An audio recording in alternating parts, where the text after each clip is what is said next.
everyone. It's been a few days since I last vlogged.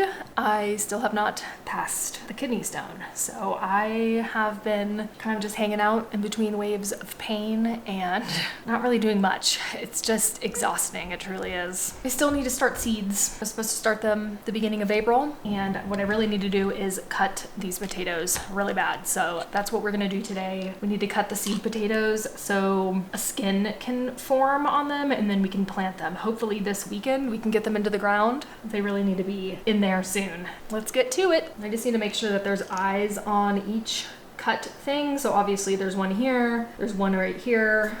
I washed my knife with soap and water and I'm just gonna let them sit like that until they form a nice skin so no bacteria can get into them while they have a wound open. This is a big one, lots of eyes. So I could probably cut this multiple times. Definitely here.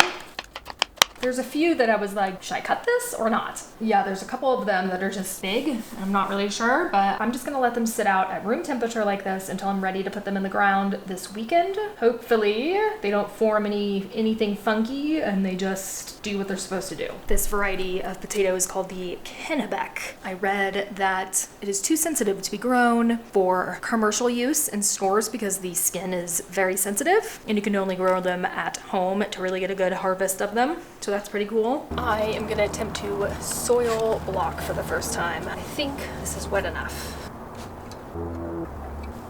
I don't think you can see anything because of the sun. It's here. Oh my God, relax. I think I did it. Looks so good. I sifted the soil, but it still has wood chips in it. I hope that doesn't ruin everything.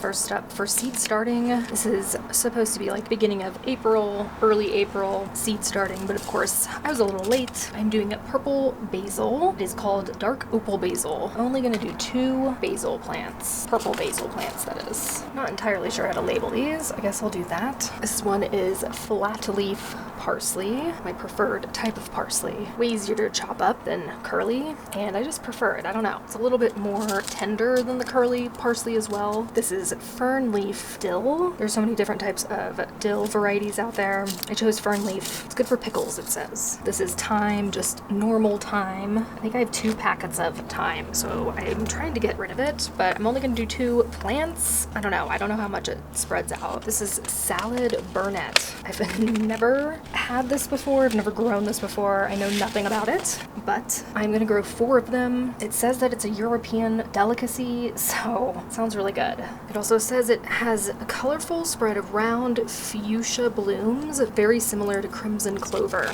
Interesting. I'm gonna go ahead and cover these with some soil. Ooh, chamomile, tiny, tiny seeds. Okay, don't even cover these. I'm gonna do 3 chamomile. These are nasturtium seeds, the opposite of chamomile seeds. Huge. I'm gonna do 4 of these. These are all different colors. I hope I get a good variety. And this last one is an heirloom tomato because I had one that did not germinate. So I'm gonna grow 1 more, see what we can get. Okay, this is a potato update. It's only been a day, and this is what they look like. Obviously, it's a little brown, black in areas because of oxidation. They're looking a little dried up, which is good. Hopefully, they survive and form a good skin on them, and we can plant them this weekend. Got about 15 seed potatoes here, so that'd hopefully be about 15 plants when they're in the ground, which, again, hopefully will give us lots and lots of potatoes. Oh my gosh, good morning. I feel 5,000 times better. Last night, I passed my kidney stone. I just can't believe those words were coming out of my mouth. It was just such an odd experience, just very, very strange. But it's done with. I don't have to deal with that anymore. Hopefully never again. Truly, truly the worst pain I've ever experienced in my life. I thought my groin pain, when I pulled my groin muscle, I thought that was the worst pain I've ever experienced, but no, definitely passing a kidney stone? Absolutely. Actually, on Monday, I had a huge episode of pain, and it was while I was driving, of course, to a doctor's appointment. I did not take the heavy-duty pain med that they gave me because I knew I had to drive. I think I took like 600 milligrams of ibuprofen and drove to this doctor's appointment. I did have some pain. Of course, it got progressively worse, which I didn't know was gonna happen. Same thing with me going to the urgent care on Friday. Didn't know the pain was gonna get that bad. I'm pretty much crying my eyeballs out while driving, and then walking into the building, going into the elevator, trying to find the doctor's office. I was crying my eyes out in the waiting room too. It was really just not a good time. But the pain went away like right before they called me back. They took my blood pressure and it was like super high. It was like 137 over 87 or something. It was like really high because of the amount of pain that I had just experienced. But yes, that was like the last bit of pain that I had. And then now I just have a sore kidney.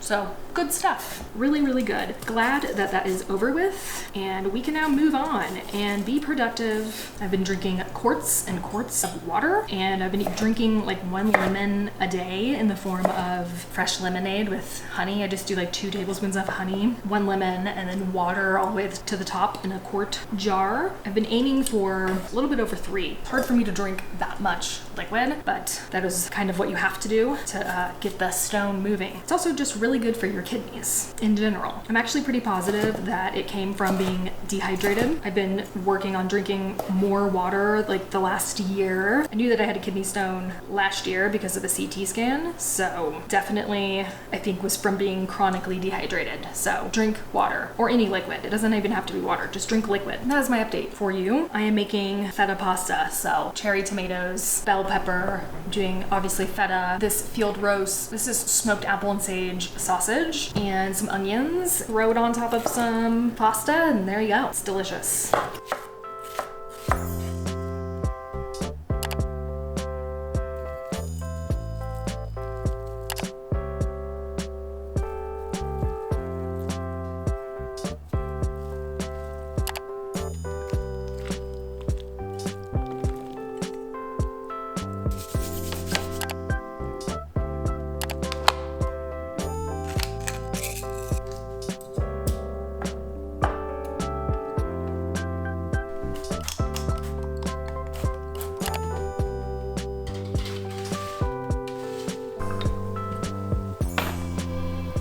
This looks so good, y'all. Oh my gosh.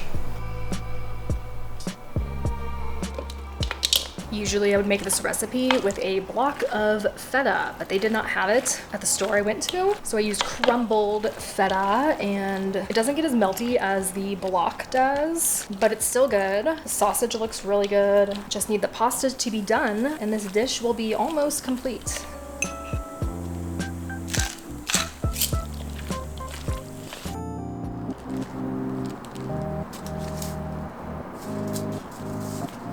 Here on the balcony, I'm gonna grow some tender greens out here. First, we're gonna do some arugula. This is not the best soil. It's so chunky. I hope they grow in this chunky ass soil here. Next is spinach. This is baby leaf spinach. I planted it way too late last year and it bolted, and I really did not get a harvest. So let's hope for something better this year. Spinach seeds are giant. This is butter crunch lettuce. Goes on the surface. I'm just gonna tap the soil. Hopefully those made it in there. This is tatsoi, which is a little bit of a hardier green, 12 inches apart. So I don't know. I think I'm just gonna do 2 right there.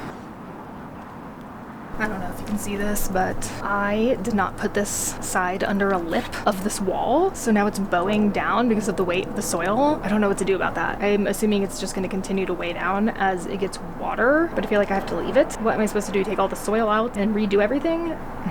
I might be able to do that. Maybe after these greens grow, or maybe I'll just redo it. Who knows? That's a task for a different day, though. I'm going to be planting sweet basil in this pot right here. It says 12 inches apart, but I don't know. I'm going to do 4, see what happens.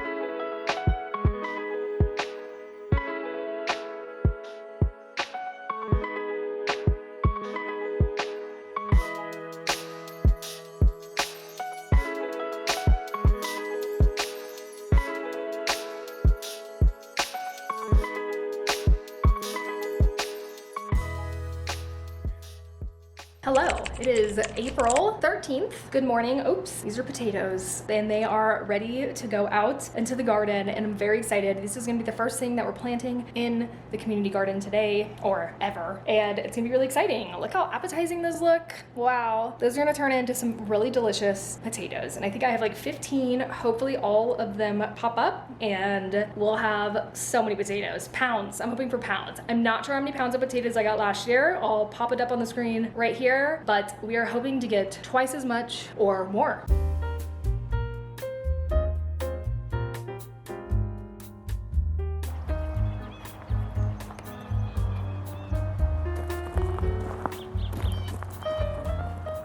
This is our plot. It is 10 by 20, 10 feet by 20 feet. It's pretty giant. I have a little bit of a plan on my iPad, but I forgot my iPad and we're planting potatoes today and I don't really know where I put them on my plans. So we're just gonna wing it. We're gonna put the potatoes somewhere and I guess I'll change up my plans. Also, we need stepping stones, we need trellises, so many things. We're gonna have to work on that. Gonna be a bit of a process. Very exciting.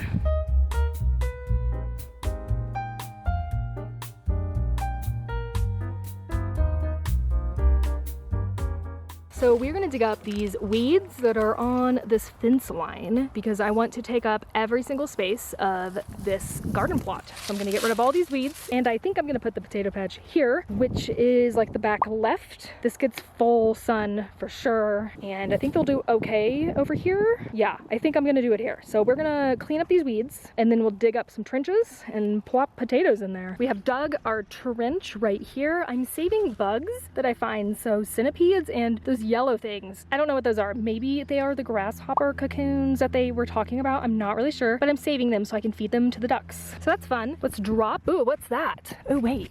Let me grab that thing. I don't know what it is, but I have gloves on, so. Boop. Okay, it looks kind of like an earwig. Oh yeah. Ew. All right, so we're gonna plop these in here 12 inches apart, I believe. I'm leaving some space on this side so I can grow some peas, I think, and anything that kind of grows up on a trellis. There we go. First set of potatoes in a row. Beautiful. I think I need to do one more. Kind of plant them with the eyeball facing up. I don't know if you would call that an eyeball, but I'm gonna call it an eyeball. And then we're just gonna cover it. Beautiful.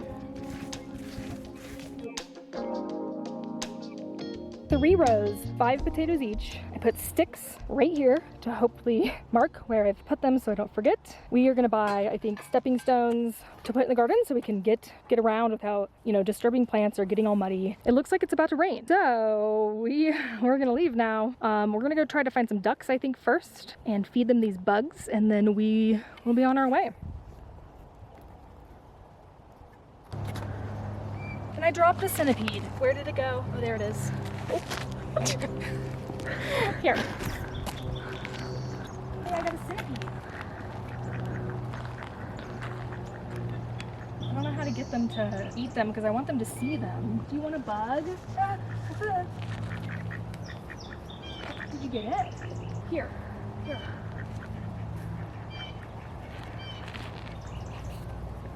There they go. See? Oh, good. Tell your man there that there's bugs. Hello. All right, well that's good though. At least he's being fed. Oh, look at her. Look at her. Look, there's bugs. Go get it. Wow.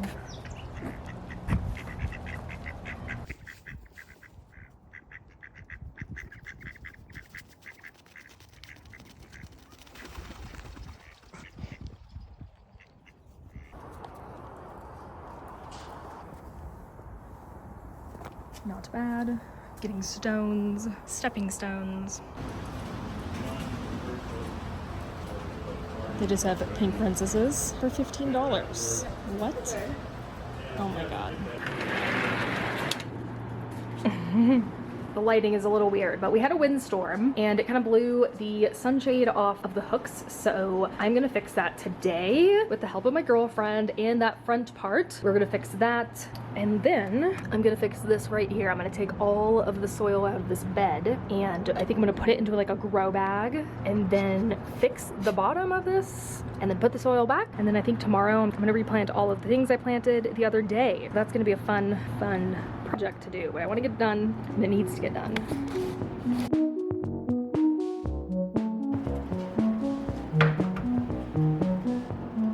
salad burnet. Salad burnet has sprouted. And purple basil. Oh shit, it's purple. Oh god, okay.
Right, looky here. We have sprouts coming in. First thing to sprout up was the chamomile over here. And then I just noticed this, the salad burnet. Still haven't looked that up yet. I did learn that it's not a tender green. I thought salad burnet was like this tender salad green, but it's actually like herbaceous looking. I'm not really quite sure what it is yet, but it's edible, so I guess we shall see what it tastes like when we get some. Wow.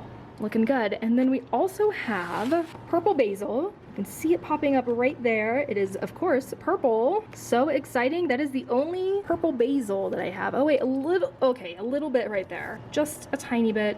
It does look like thyme is also popping up right there. That's awesome. I was a little worried with this chunky soil mixture, but it seems like they're doing okay. I hope they continue to be doing okay. I think that is it for all the sprouts. As for the rest of the greenhouse, everybody's looking and doing well. My only concern is that bean back there. I'm gonna plant new ones, I think later in May, so if that one dies, I'm gonna be okay with it. I just don't have the room or the light. It's gonna be very stunted if I do try to plant that in the garden. Down here, we have mostly herbs. You can see parsley in the back there. These are kale and collards. I do have a question about this collard green. This is obviously a collard green right here. This thing is fuzzy, popped up right next to it, so I was thinking it's in the seed batch that I planted the collards. I have no idea what it is. It's fuzzy, kind of spiky. I don't know if it's a weed or what. If you know, let me know. It's definitely not a collard green, that's for sure. Eggplant is getting their true leaves down there. This one and this one are stevia. They're doing well. We got true leaves coming in. Maybe even a set of the other set of true leaves, the second set of true leaves. I don't know what to call that one, but they're growing. That's good. More parsley. That's the catnip doing so well. Feverfew is doing good. These are the zucchini, yellow squash, some kale, tomatoes, doing okay. This one's looking a little leggy. These are kale. Let's see, dinosaur kale. This is dazzling blue. Beautiful. San Marzano tomatoes. Love that. Trying to figure out if that is a flower on this zucchini. If so, I'm gonna pluck it off, but what? I wouldn't expect a flower to be growing so soon. These little tiny tomatoes over here are spoon tomatoes. The plant is just so much smaller than the other ones, and they are tiny, tiny tomatoes, so I guess that makes sense. And that's the greenhouse update.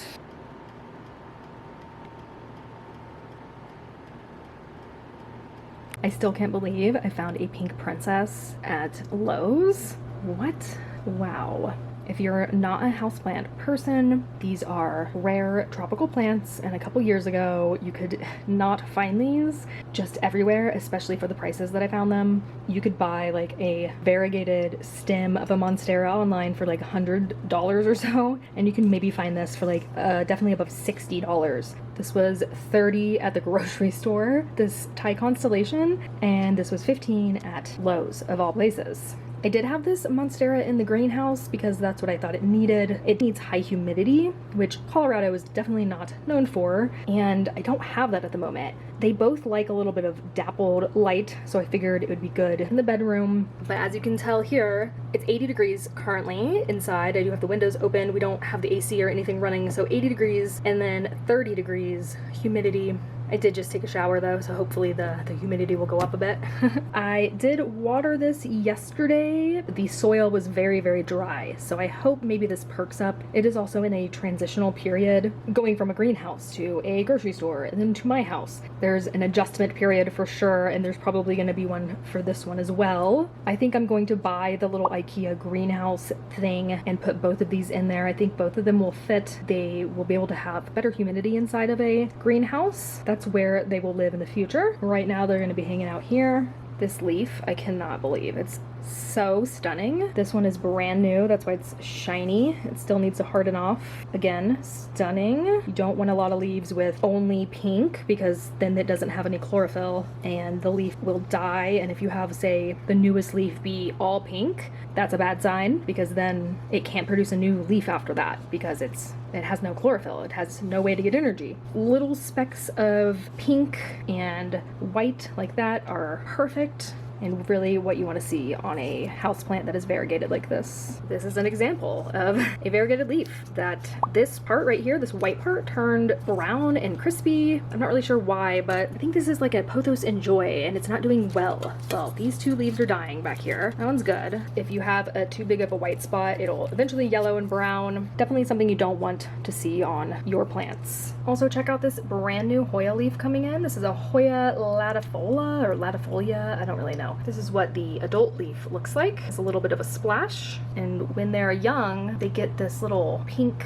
corally border. So beautiful. It grew this long stem right here, and then if the tip is yellowing, I'm not really sure why, but it did give me a new leaf, and I'm very happy about that.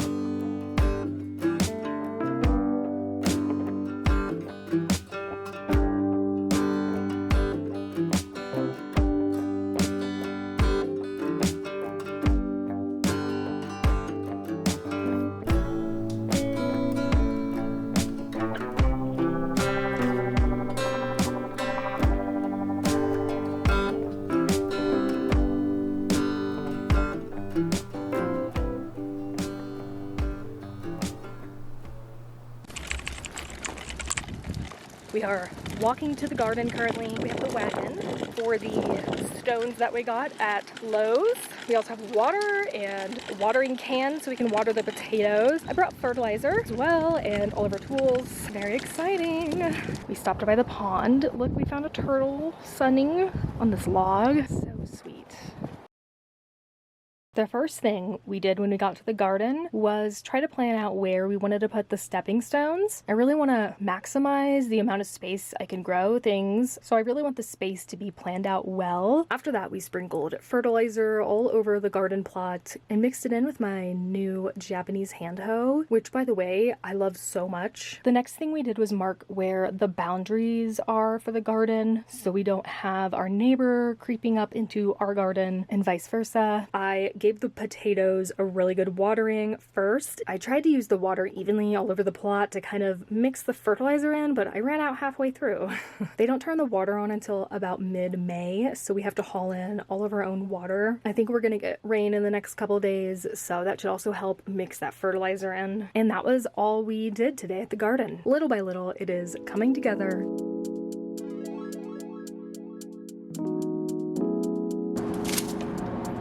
I am going to be replanting all of the things I planted the other day now that this bed is properly put together. Starting with arugula. I'm going to do 8 arugula. It is 79 degrees out, which is really wild for April. Unseasonably warm, that's for sure. Next up is spinach spring mix. Surface. Let's hope we don't have a big wind, like right now, of course. I'm just going to sprinkle them all over, I think. See what pops up. That might be like a horrible mistake what I just did, but like we'll see what happens. Butter crunch is next. Okay, just hope for the best, you know, that's pretty much how it goes when you're planting seeds. Tatsoi is next, 12 inches apart. I'm gonna water everything very thoroughly. I don't have my little sprinkle watering can with me, it's in the car, so let's hope this doesn't displace anything too bad. Alright, I need to clean out my gardening bag so bad. It is an absolute disaster from last year. It just needs to be reorganized majorly. A tripod. I've been looking for this tripod. It's just in the bag. brand new gloves and they're so pretty. I'm waiting for one of these to just completely wear away before I break out these. Sunscreen, so important. I always have this in my bag. I got to use this Japanese hand hoe today and it is amazing. It is so cool. It's so sharp. I just hit the ground, drag it towards me, and if there are any weeds, it would just chop the stem in half so easily, so fast. It was really nice to use today while I was mixing everything up. I'm not sure why I'm wearing gloves right now. These clips go to a mini low tunnel type situation that I can put over the garden and then snap mesh to, or garden fleece, whatever. These little things are so good. You can help stake up plants really easily with them. A stick here, stem there, lock it around, and boom, they're staked. I'm sure they sell them on Amazon in large packs. I like to keep trash bags in here just in case for trash or other things, or maybe I don't have a bag for harvesting. Anything. Really good to just have some sort of bag. These are garden stakes. I think I have a box somewhere I can put these in. Here we go. Landscape staples. I got these on Amazon, 50 pieces. It was not too bad for price. I was repurposing this bottle to hold, well, my bags, garden staples, whatever. I think I'm gonna put the Ziploc bag in there just in case I need it. And tools go around the edge. Put the hand hoe in the bag. This is so incredibly sharp. So I think I'm gonna put it like this just to avoid any accidents. I'll just have to be really careful sticking my hand in there when that thing is in there. All of my pruning shears here. I have so many. I really like this orange one. I got it on Amazon. It's so incredibly sharp. And there's two settings. One is just for snipping off small stems when you're pruning. And it's really, really light and easy to move. It does make a really bad squeaking noise. Maybe I need to oil it. I'm not sure. And then you can do this. This one is a bit of a stronger setting, so you can do larger stems. And it's so, so sharp. Oh. Look at that. Much better. It's not spilling everywhere. This is fertilizer that I use. I think I also got this on Amazon. I guess it's good. I have no idea. Here we go. All cleaned up, all organized. Love that.